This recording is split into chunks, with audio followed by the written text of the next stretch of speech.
ठीक है, तो ये पहला ए पॉइंट और बी पॉइंट क्लियर हो गया। अब सी पॉइंट में आ जाते हैं। ये क्या बोल रहा है, A B plus B A will be a symmetric matrix. देखो यहाँ पे हमने ऊपर क्या बोला है, ए बी को स्क्वायर मैट्रिक्स बोला है और फिर यहाँ पे हमने दोनों को सिमेट्रिक बोल दिया है।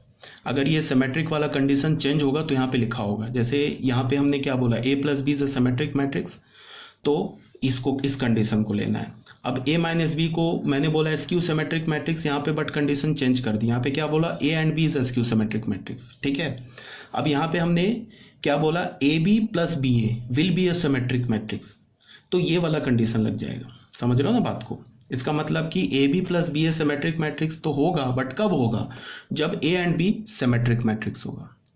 ठीक है ना, एक साथ मैंने सब कई सारे नोट को कंपाइल किया तो उसके लिए मुझे थोड़ा सा चेंज करना पड़ गया। तो अगर यहाँ पे जैसे मैंने बोला A B plus B A symmetric है, तो इसका मतलब क्या है कि इसको हम लेंगे, ए और बी को सिमेट्रिक मानेंगे।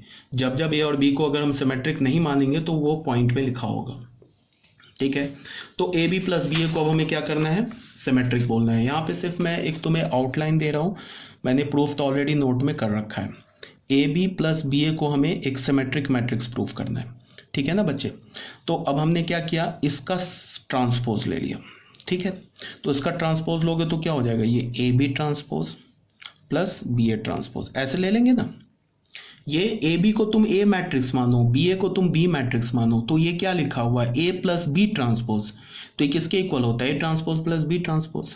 अब तुम ये बताओ, रिवर्सल लॉ हमने पढ़ा है, इसको हम क्या लिख सकते हैं, बी ट्रांसपोज ए ट्रांसपोज, इसे क्या लिख सकते हैं, ए ट्रांसपोज बी ट्रांसपोज। और यहाँ पे ए और बी क्या हमारा एक सिमेट्रिक मैट्रिक्स है, तो A is equal to A transpose, B is equal to B transpose.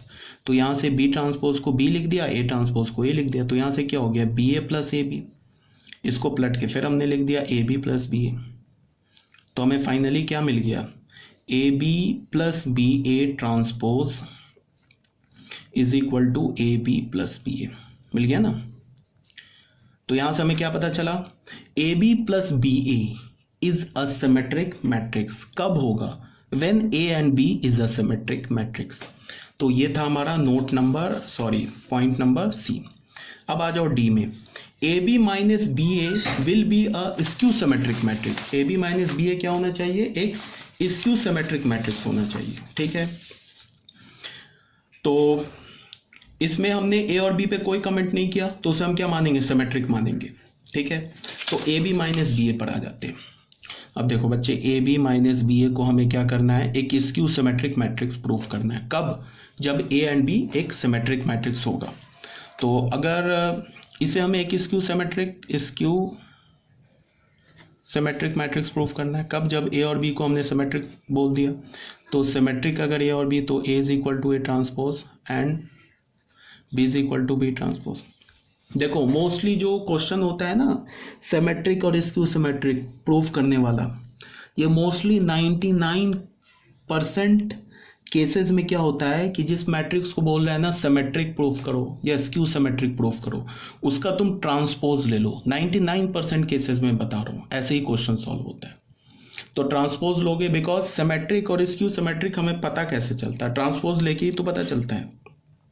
तो अब ये बोल रहा है कि A B minus B A को तुम स्क्यू सिमेट्रिक प्रूफ करो, तो इस पूरे मैट्रिक्स का मैं ट्रांसपोज ले लूंगा। आ रही है बात समझ में? तो इस पूरे का ट्रांसपोज लेके देखता हूँ, तो ये क्या हो जाएगा, ए बी माइनस बी ए का मैंने यहाँ पे ट्रांसपोज ले लिया। तो ट्रांसपोज लेंगे तो क्या हो जाएगा, ये A B transpose minus B A transpose, ऐसे ले लिया। होता है ना, A minus B transpose is equal to A transpose minus B transpose, तो ऐसे कर लिया। अब फिर मैंने इस पर रिवर्सल लॉ यूज़ कर लिया। तो रिवर्सल लॉ के लिए क्या बोलेंगे इसको हम, B transpose A transpose minus A transpose B transpose, already बता रखा है। अब यहाँ से हमें क्या मिल गया, A B minus B A transpose, ये किसके इक्वल हो गया, बी ट्रांसपोज बी के इक्वल है, ए ट्रांसपोज ए के इक्वल है, बिकॉज ए एंड बी क्या हमारा सिमेट्रिक मैट्रिक्स है। तो ये हो गया B A minus A B हो गया। ठीक है, अब यहाँ से मैंने माइनस कॉमन ले लिया, तो ये क्या हो गया, ए बी माइनस बी हो गया। तो फाइनली हमें क्या मिला, हमें मिला A B minus B A transpose is equal to minus of A B minus B A, ऐसे मिला ना। तो फिर तुम देख लो, A B minus B A को अगर तुम ए मैट्रिक्स मानते हो तो हमें क्या मिल रहा है, A is equal to minus A transpose. तो A is equal to minus A transpose कब होता है, जब ए हमारा स्क्यू सिमेट्रिक मैट्रिक्स होता है। ठीक है, तो हमें यहाँ से क्या पता चला, A B minus B A matrix is a skew symmetric matrix, proof हो गया। फिर मैंने अभी क्या बोला है, मैंने 99% केसेस जो होंगे जिसमें हमें सिमेट्रिक या स्क्यू सिमेट्रिक मैट्रिक्स प्रूफ करना है, उसमें हमें क्या करना होगा, जिस मैट्रिक्स को हमें प्रूफ करना है उसका ट्रांसपोज ले लो, खुद से वो प्रूफ हो जाएगा। प्रूफ खुद से होने का मतलब कि तुम्हें खुद से तो करना होगा प्रूफ, बट वो अगर तुम ट्रांसपोज लोगे तो तुम्हें पता चल जाएगा कि मैट्रिक्स सिमेट्रिक है या स्क्यू सिमेट्रिक मैट्रिक्स है। तो हमारा डी पॉइंट भी क्लियर हो गया। अब आ जाते हैं ई पॉइंट पर। यहाँ पे क्या बोल रहा है, A B will be a symmetric matrix, of course यहाँ पे सिमेट्रिक मैट्रिक्स है, if A and B commute. अब क्या बोल रहा है यहाँ पे, अगर तुम यहाँ से पढ़ो तो यहाँ से क्या बोल रहा है, A and B are square matrix, और ए और बी को सिमेट्रिक बोला। फिर यहाँ पे आ जाओ तो ये क्या बोल रहा है, ए बी सिमेट्रिक मैट्रिक्स होगा अगर ए एंड बी कम्यूट करेगा।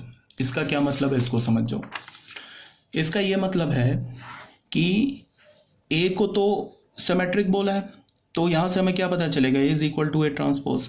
बी को तो सिमेट्रिक बोला है, तो यहाँ से क्या पता चला, B is equal to B transpose. अब क्या बोल रहा है कि जो ए बी मैट्रिक्स होगा ये भी सिमेट्रिक मैट्रिक्स होगा, बट कब होगा, जब ए एंड बी कम्यूट करेगा।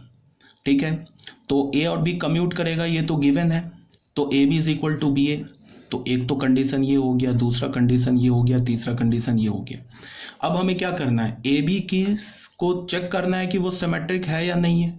तो हम क्या करेंगे, ए बी का ट्रांसपोज लेंगे। अभी बता रखा है मैंने कि किसी भी मैट्रिक्स का अगर तुम्हें सिमेट्रिक या स्क्यू सिमेट्रिक प्रूफ करना है या चेक करना है तो तुम क्या कर लो, उसका ट्रांसपोज ले लो। तो ए बी ट्रांसपोज ले लिया, तो रिवर्सल लॉ से क्या हो जाएगा, ये बी ट्रांसपोज ए ट्रांसपोज, ये तीन तो गिवन है ना, यहाँ तक तो ये गिवन है। अब बी ट्रांसपोज को तुम क्या लिख सकते हो, यहाँ से बी, ए ट्रांसपोज को तुम क्या लिख सकते हो, यहाँ से ए, फिर यहाँ से तुम बी ए को क्या लिख सकते हो, ए बी।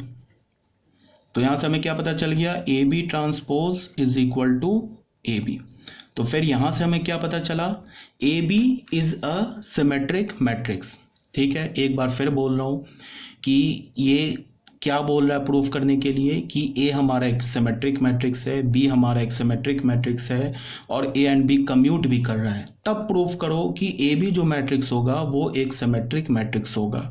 तो ये जो 3 पॉइंट है ना, ये गिवन है, और तब हमें प्रूफ करना है कि जो ए बी मैट्रिक्स है वो एक सिमेट्रिक मैट्रिक्स है। तो हमने क्या किया, ए बी का ट्रांसपोज लिया, रिवर्सल लॉ लगाया, फिर इसके जो ट्रांसपोज की प्रॉपर्टी है, सिमेट्रिक मैट्रिक्स की जो प्रॉपर्टी है वो लिखा। फिर यहाँ से बी ए मिल गया हमें, बी ए को हमने क्या बोल दिया, ए बी बोल दिया। क्यों बोल दिया, because A and B commute कर रहा था।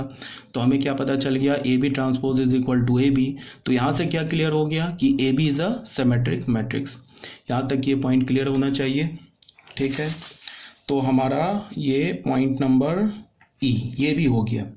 तो हमने कितने अभी A B C D E ये 5 पॉइंट्स जो हैं इसको अभी हमने प्रूफ कर दिए। ठीक है।